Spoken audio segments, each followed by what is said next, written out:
Welcome back to my channel life with Guruji. अनंतम अनंतम शुक्राना गुरुजी महाराज का और गुरुजी के पावन चरणों में उनकी बेटी का शत शत नमन और गुरुजी की सारी प्यारी संगत को भी जय गुरुजी। संगत जी, आज का सत्संग ओल्ड संगत अंकल रवि ग्रोवर अंकल का है। सत्संग शुरू करने से पहले हम गुरुजी महाराज का हमेशा की तरह मंत्र जाप करेंगे। ओम नमः शिवाय, शिवजी सदा सहाय। ओम नमः शिवाय, गुरुजी सदा सहाय। संगत जी, आज का सत्संग बहुत अच्छा सत्संग होने वाला है और आप सबसे मैं एक नम्र निवेदन करूंगी कि सत्संग को शुरू से लेकर अंत तक जरूर सुनिए, क्योंकि उसमें आपको गुरुजी महाराज की ब्लेसिंग्स प्राप्त होंगी। और हर सत्संग को हमें शुरू से लेकर अंत तक ही सुनना चाहिए और पूरे दिल और भक्ति भाव से सुनना चाहिए, क्योंकि सत्संग में जो गुरुजी महाराज हमें ब्लेसिंग्स देते हैं और जो हमारे क्वेश्चन के आंसर्स होते हैं वे तभी हमें प्राप्त होते हैं जबकि हम सत्संग को पूरा सुनते हैं। तो चलिए संगत जी, देर न करते हुए अंकल का सत्संग सुनते हैं। और अंकल गुरुजी महाराज से उस समय से जुड़े हुए थे जब गुरुजी महाराज फिजिकल फॉर्म में थे। तो चलिए अंकल का सत्संग शुरू करते हैं। गुरुजी ही सिर्फ एक ऐसे भगवान हैं जो जिंदगी दे सकते हैं, और जो जिंदगी दे सकते हैं वो सब कुछ दे सकते हैं। मकान, दुकान, गाड़ियाँ, ये सब तो उनके साथ पैकेज में ही आ जाती हैं। मैं साईं बाबा और हनुमान जी को मानता था और मेरी बिल्कुल कोई इच्छा नहीं थी कि मैं किसी गुरु या किसी बाबा के पास जाऊं। हाँ, मेरी सिस्टर एक गुरुजी के पास जरूर जाती थी और वो मुझे हमेशा बोलती थी कि तुझे गुरुजी के पास जाना चाहिए, लेकिन मेरा बिल्कुल भी ऐसा कोई वो नहीं था कि मैं गुरुजी के पास जाऊं। लेकिन जब समय थोड़ा हमारा खराब चलता है उस समय हम हर एक उपाय को करने की सोचते हैं। और मेरा बहुत बुरा हेल्थ इश्यू चल रहा था, बहुत ज़्यादा शारीरिक परेशानियां थी मेरी, और बिजनेस भी बहुत बुरा चल रहा था। बहुत प्रॉब्लम थी बिजनेस में, बहुत बुरे दौर से जिंदगी गुजर रही थी। तो उस समय मैंने सोचा कि चलो एक बारी गुरुजी के पास चलकर देख लेते हैं, क्योंकि मैं जिंदगी में पूरी तरह से फंस चुका था, बुरी तरह फंसा हुआ था। तो मैंने भी सोचा कि चलो एक बारी मैं गुरुजी के पास भी जाकर देखता हूँ। और मैं गुरुजी के पास एम्पायर स्टेट में गया, और जब मैं वहाँ पर लाइन में लगा तो मुझे दो आदमी पकड़ कर खड़े थे, क्योंकि उस समय मेरे हेल्थ इशू बहुत ज़्यादा हो रखे थे। और दो आदमी, जब मुझे लाइन में मैं खड़ा हुआ था तो मैंने देखा कि गुरुजी के पास बहुत बड़े बड़े बड़े मिनिस्टर्स और बहुत बड़े बड़े आदमी बैठे हुए थे संगत में।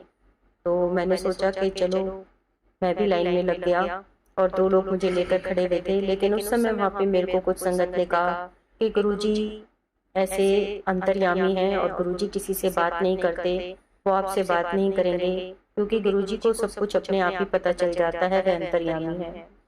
तो मैंने सोचा कोई बात नहीं, लाइन में लग जाता हूँ, देखता हूँ क्या होगा। और मैं भी लाइन में लग गया। और जब मैं गुरुजी के पास पहुंचा और मैंने गुरुजी को माथा टेका तो गुरुजी ने मेरे को बोला, तेन की प्रॉब्लम है? मैंने कहा, गुरुजी मेरा सब कुछ खत्म हो चुका है, मेरी हेल्थ भी ठीक नहीं है, मेरा बिजनेस भी खत्म हो चुका है, और मैं पूरी तरह से सब कुछ हार चुका हूँ जिंदगी में। तो गुरुजी ने कहा कि कोई बात नहीं, अगले बार आएगा तो तांबे का लोटा लेकर आना। और संगत जी, नेक्स्ट संगत में मैं तांबे का लोटा लेकर गया। और जब मैं फिर से लाइन में लगा तो मैं यही सोच रहा था कि गुरुजी को इतने संगत में मेरा कहाँ याद होगा कि उन्होंने मुझे लोटा लाने के लिए कहा है या मेरे से कोई बात हुई है। लेकिन जब मैं गुरुजी के पास पहुंचा तो गुरुजी ने उस दिन मेरे से बोला कि तेरा नाम क्या है? तो मैंने कहा, गुरुजी रवि ग्रोवर। गुरुजी ने मेरी डेट ऑफ बर्थ पूछी, तो जो मैंने डेट ऑफ बर्थ बताई मैंने वो भी गलत बता दी। और मैंने बोला, नहीं नहीं गुरुजी ये नहीं है। तो गुरुजी ने बोला, कोई बात नहीं। असल में संगत जी, उस समय मेरे बहुत ज़्यादा हेल्थ इशू चल रहे थे, और गलती से मैंने अपनी डेट ऑफ बर्थ गलत बता दी थी। लेकिन गुरुजी ने बोला, कोई बात नहीं, ये लोटा ले और इसमें जल भर कर आधा पी लेना और आधे से नहा लेना। और गुरुजी ने मुझे बोला, कुछ नहीं है तेरे को, सब ठीक है, जा कल्याण कितना ऐश कर। और जब मैं बाहर निकला तो मेरे को सेवादारों ने उस लोटे का बताया कि उसको कैसे प्रयोग में लाना है, और मैं उस लोटे को उसमें जल भर के रखने लगा, और आधे को मैं पी लेता था और आधे से मैं नहा लेता था। और विद इन फ्यू डेज मेरे हेल्थ इश्यूज काफ़ी ठीक होने लगे। जबकि मुझे बहुत ज़्यादा हेल्थ इश्यू थे, बहुत ही ज़्यादा थे। और मैं हॉस्पिटल गया, मेरा एमआरआई भी हुआ और डॉक्टर ने भी मुझे बाद में यही बोला कि तुझे कुछ नहीं है, जा ऐश कर, जैसे कि मुझे गुरुजी ही बोल रहे हैं।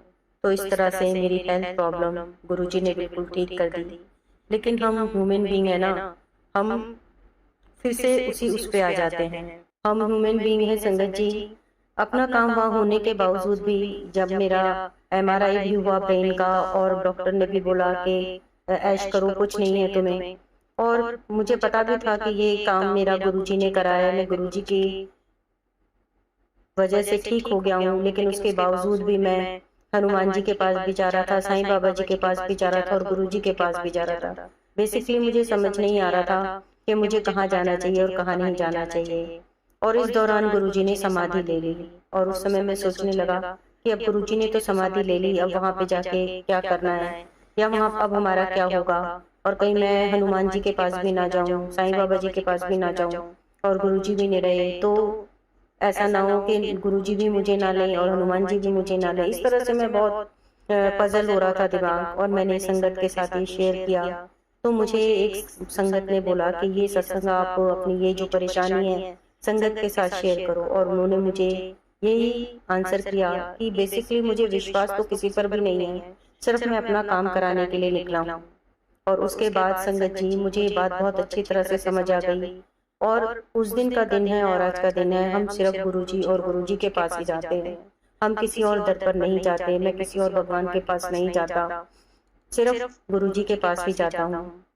और मेरा ये मानना है कि ये एक ऐसा प्लेटफॉर्म है कि ये सब भगवानों के ऊपर भगवान है गुरुजी। ये संगत जी सिर्फ मेरा मानना है, मैं ऐसा नहीं कह रहा कि मैं सबको बोल रहा हूँ, लेकिन ये मेरी अपनी पर्सनल थॉट है कि इस धरती पर ना तो कोई ऐसा भगवान पहले आया था और ना ही कोई भगवान ऐसा आएगा। गुरुजी से मिलने के बाद हमारी लाइफ बिल्कुल ऐसे सेटल हो गई कि सब कुछ सेटल होता गया। बच्चों की लाइफ, घर में सब कुछ ठीक, बिजनेस ठीक, मेरे हेल्थ इश्यूज ठीक, तो सब कुछ गुरुजी महाराज ने ऐसे सेटल कर दिया कि हमने कभी लाइफ में पीछे मुड़कर नहीं देखा। हमारे घर में गुरुजी का मंदिर है और हम हमेशा जब भी निकलते हैं घर से तो गुरुजी को हाथ जोड़कर निकलते हैं कि गुरुजी आप हमारे साथ चलिए। सबका हमारा यही नियम है। गुरुजी से जुड़ने के बाद घर की सारी प्रॉब्लम्स धीरे धीरे ठीक हो गई। संगत जी, जब हम गुरुजी से जुड़ जाते हैं तो हमें अपनी बागडोर गुरुजी पर ही छोड़ देनी चाहिए, क्योंकि हमें किसी चीज का रिग्रेट नहीं करना चाहिए कि अगर हमें कुछ नहीं भी मिला है तो वो हमारे लिए ठीक नहीं है, इसीलिए हमारे गुरुजी ने हमें नहीं दिया।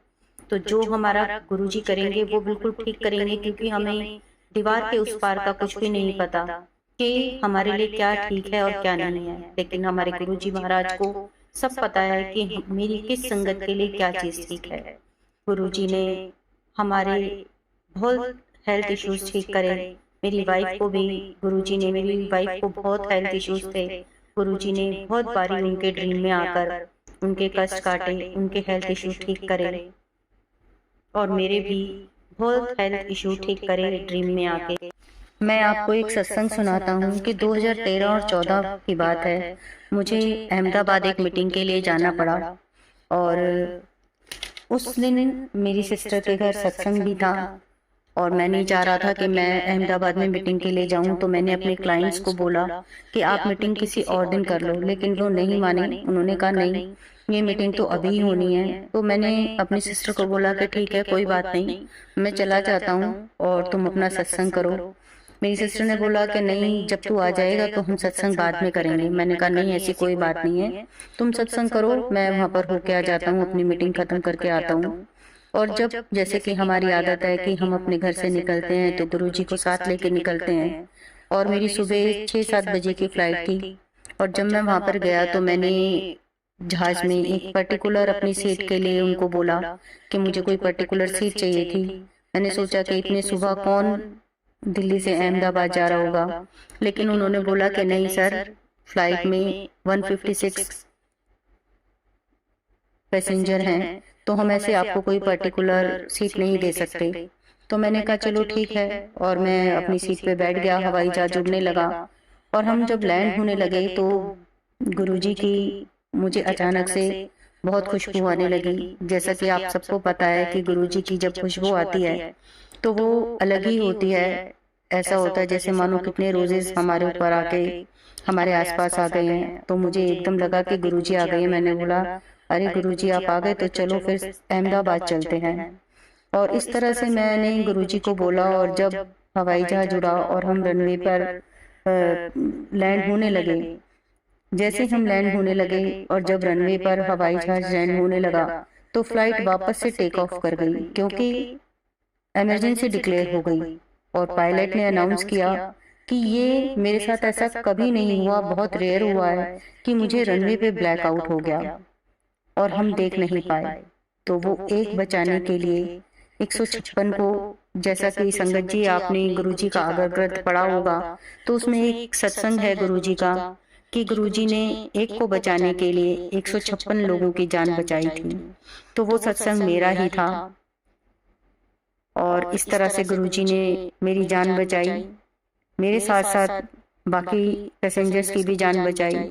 और उस समय, ठीक उसी समय मेरी सिस्टर के घर सत्संग चल रहा था और वहाँ सत्संग चल रहा था और यहाँ पे मेरे साथ ये सब हो रहा था। तो इस तरह से गुरुजी महाराज हमारे लिए पता नहीं क्या क्या कर जाते हैं। एक संगत को बचाने के लिए गुरुजी महाराज बहुतों की जान बचा देते हैं। कि हम ऐसे ही गुरुजी से पता नहीं क्या क्या चीजें मांगते रहते हैं, लेकिन गुरुजी को पता होता है कि उन्हें हमें क्या देना है। इसी तरह से मैं आपको अपना एक सत्संग और सुनाता हूँ कि जो मेरी वाइफ थी, उसको मन में हमेशा ये लगता रहता था कि जो हमारा बड़ा बेटा है, जब वो 13-14 साल का हो जाएगा तो उसको कोई ना कोई हेल्थ प्रॉब्लम होगी। और ये बात सच हुई कि उसको हेल्थ प्रॉब्लम हुई, बहुत हेल्थ इश्यू हुए मेरे बड़े बेटे को, और वो हॉस्पिटलाइज हो गया। उसको सबसे पहले डेंगू हुआ, फिर उसके बाद उसको टाइफाइड भी हो गया। और हम गुरुजी से अरदास लगाते रहते थे कि गुरुजी आप देखो बच्चों को, गुरुजी बच्चों को देखिए, बच्चे ठीक रहने चाहिए। और मैं और मेरी वाइफ दोनों हम हॉस्पिटल में रहते थे। और एक दिन मैं आंख बंद करके जैसे ही थोड़ा मेरे को नींद आ रही थी, और जब मैंने आंख बंद करी तो मुझे ड्रीम में दिखा कि मेरा बेटा मर गया है। मेरे बेटे की जो डेड बॉडी है वो बड़े मंदिर में रखी हुई है। और मेरे एकदम अचानक से नींद खुल गई। उसके थोड़े टाइम बाद फिर मुझे, 1-2 दिन बाद फिर मुझे यही सपना दिखा कि गुरुजी बैठे हुए हैं और मेरे बेटे की डेड बॉडी गुरुजी के सामने रखी हुई है। लेकिन मैंने कुछ नहीं बोला। मैंने ड्रीम में भी कोई गुरुजी से बात नहीं की, और ना ही मैंने बाद में मैं बता ही नहीं सका अपनी वाइफ को कि मैंने इस तरह सा का कोई ड्रीम देखा है। संगत जी आप समझ सकते हैं कि अपने बच्चों के लिए ऐसा ड्रीम देखना और फिर उस ड्रीम को उनकी मदर को बताना बहुत मुश्किल बात है। तो मैंने अपनी वाइफ को नहीं बताई, और मेरे बेटे की काफ़ी क्रिटिकल कंडीशन हो गई। लेकिन धीरे धीरे वो ठीक हुआ, और जैसे ही वो जब ठीक हुआ, हम उसको हॉस्पिटल में भी जल प्रसाद देते रहे गुरुजी का, गुरुजी से अरदास करते रहे। और जब वो ठीक हुआ तो हम सीधा उसे हॉस्पिटल से लेकर बड़े मंदिर गए। और तब मैंने अपनी वाइफ को बताया कि तुम्हें पता है कि गुरुजी ने मुझे क्या दिखाया था, कि मुझे दिखाया कि गुरुजी के सामने बड़े मंदिर में बेटे की डेड बॉडी रखी हुई है। तो मेरी वाइफ ने बोला कि मुझे भी दिखा, यही सेम सपना मुझे भी दिखा था। तो मैंने बोला अच्छा। और जब हम बड़े मंदिर में गए तो मेरी जो बड़ी सिस्टर है वो गुरुजी को बहुत मानती है, तो वो भी वहीं पे थी। और मैंने उसको बोला कि तेरे को पता है कि मेरे को और तेरी भाभी को दोनों को सपने में दिखा कि बेटे की डेड बॉडी गुरुजी के सामने बड़े मंदिर में रखी है। तो उसने भी बोला कि हाँ मुझे पता है। तो गुरुजी ने उसको भी दिखा दिया था। इस तरह से गुरुजी ने हमें ड्रीम में दिखा के मेरे बेटे का कष्ट अपने ऊपर लिया और मेरे बेटे की हेल्थ बिल्कुल ठीक कर दी। और इस तरह से संगत जी देखे, गुरुजी को सब पता होता है कि वो क्या करेंगे और क्या नहीं करेंगे। और उन्होंने मेरे बेटे को उस तरह से हेल्थ बख्शी और हेल्थ उसकी ठीक कर। मैं आपको एक और अपना सत्संग बताता हूँ कि उस साल मैं आउट ऑफ कंट्री ट्रैवल कर रहा था, और जब मैं अपने होटल पहुंचा और 3-4 बजे, रात के 3-4 बजे की बात है कि मैं जब सोया तो मुझे ड्रीम आया कि मैं दिल्ली के फोर्टिस हॉस्पिटल में हूँ और बहुत बीमार हूँ, और हमारे फैमिली डॉक्टर मुझे ट्रीट कर रहे हैं। और ट्रीट करते हुए थोड़ी देर बाद मतलब कि मेरी जो हृदय गति है वो बहुत तेज तेज तेज हो गई है और बहुत मेरा हार्ट जो है बहुत तेज पंप कर रहा है। और थोड़ी देर में वो जो हमारे फैमिली डॉक्टर हैं वो बोलते हैं कि ही इज़ गॉन। और वो मेरी वाइफ को बुलाते हैं, मेरी सिस्टर को बुलाते हैं और बोल रहे हैं कि आपको जो करना है, आपको जिसको याद करना है, जिसे बुलाना है आप बुला लो, क्योंकि ही इज़ नो मोर। और जो मेरी वाइफ और मेरी बहन है वो जय गुरु जी बोल रहे हैं, क्योंकि डॉक्टर बोल रहे हैं कि आपको जिसे याद करना है, जिसको बुलाना है वो बुला लो। तो मेरी वाइफ और मेरी बहन दोनों जय गुरु जी बोल रहे हैं। और मैं भी अपने उस ड्रीम में भी, अनकॉन्शियस माइंड में भी डर के मारे जय गुरु जी बोल रहा हूँ। और जब मैं ड्रीम में ये देख रहा हूँ जय गुरु जी बोल रहा हूँ, तो अचानक से मेरी फिर एकदम नींद खुलती है। और आप बिलीव करेंगे कि जब मेरी नींद खुलती है तो मेरा जो हार्ट है वो उसी ने ही तेजी से पंप कर रहा था जितना कि मैंने अपने को ड्रीम में देखा था। और इसका मतलब यही था कि गुरुजी ने मेरे को न्यू लाइफ दी थी। उन्होंने ड्रीम में दिखाया था कि मैं नहीं रहा, मेरी लाइफ नहीं बची। जब मैं उठा तो बिल्कुल मैं उसी तरह से ही उठा कि मेरा हार्ट बिल्कुल उतना ही तेज गति से दौड़ रहा था। लेकिन मुझे उसमें सबसे अच्छा जो लगा तो वो मुझे यही लगा कि अनकॉन्शियस माइंड में भी मैंने जिसे याद किया, जिसका नाम लिया, वो मेरा गुरु था। तो इस तरह से गुरुजी ने मुझे मेरे को एक बार फिर से लाइफ ब्लेस करी। तो बहुत बारी गुरुजी ने मुझे लाइफ ब्लेस करी, मेरे बच्चे को करी, मेरे मम्मी मेरे पापा उनको भी लाइफ ब्लेस करी गुरुजी ने। तो अंकल के इतने जो भी अंकल ने अपने हमने सत्संग सुने, उनके जो भी उन्होंने सत्संग बताए सभी बहुत अच्छे थे। और किस तरह से गुरुजी महाराज ने कितनी बार अंकल की हेल्थ ब्लेस की, उनके बेटे को न्यू लाइफ दी, अंकल को न्यू लाइफ दी। तो संगत जी, इस तरह से गुरुजी महाराज हमें ड्रीम में आके हमारे बहुत बड़े बड़े कष्ट काट देते हैं। पर कुछ संगत को जिन्हें ड्रीम में गुरुजी दर्शन नहीं देते, वो सोचते हैं कि हमें तो गुरुजी की ब्लेसिंग नहीं मिल रही। किसी को गुरुजी के ड्रीम आते हैं। तो संगत जी, ऐसा है जिन्हें गुरुजी देखते हैं कि जिनको ज्यादा जरूरत है, या जिन्हें गुरुजी को जिनके ड्रीम में आना है उनके कष्ट काटने के लिए, उनके ड्रीम में गुरुजी आ जाते हैं। लेकिन आप जिनके ड्रीम में नहीं आते, वो अपने आप को बहुत बेस्ट समझें कि उनके ऊपर कोई ऐसा कष्ट ही नहीं है कि गुरुजी महाराज को उनके ड्रीम में आना पड़े। तो संगत जी, उम्मीद करती हूँ कि आज का अंकल का सत्संग आपको सबको बहुत अच्छा लगा होगा। और अगर आप सबको गुरुजी महाराज के ये सत्संग अच्छे लगे हैं, आपको दिल से अच्छे लगे हैं, तो आप चैनल को सब्सक्राइब कीजिए अगर आप चैनल पर नए हैं। और वीडियो को ज़्यादा से ज़्यादा लाइक कीजिए संगत जी, ज़्यादा से ज़्यादा शेयर कीजिए, ताकि गुरुजी महाराज के इतने अच्छे और प्यारे सत्संग हमारी सारी संगत तक पहुंच सकें। और गुरुजी महाराज के इन सत्संगों को सुनकर उनको भी ब्लेसिंग्स प्राप्त हो सके। अंत में अपनी वाणी को विराम देने से पहले गुरुजी महाराज का मंत्र जाप एक बार फिर से करेंगे। ओम नमः शिवाय, शिवजी सदा सहाय। ओम नमः शिवाय, गुरुजी सदा सहाय। संगत जी, एक बात और कहना चाहूंगी आपको कि अगर आप भी अपना सत्संग गुरुजी के इस चैनल लाइफ विद गुरुजी में शेयर करना चाहते हैं, तो स्क्रीन पे जो नंबर दिया गया है आप उस पर अपना सत्संग लिखकर या ऑडियो रिकॉर्ड कर कर भेज सकते हैं। आप जैसे भी भेजना चाहें संगत जी, हम पूरी कोशिश करेंगे कि आपके सत्संग को भी हम चैनल पर जरूर शेयर करें। जय गुरु जी, शुक्राना गुरु जी महाराज का अनंतम अनंतम शुक्राना।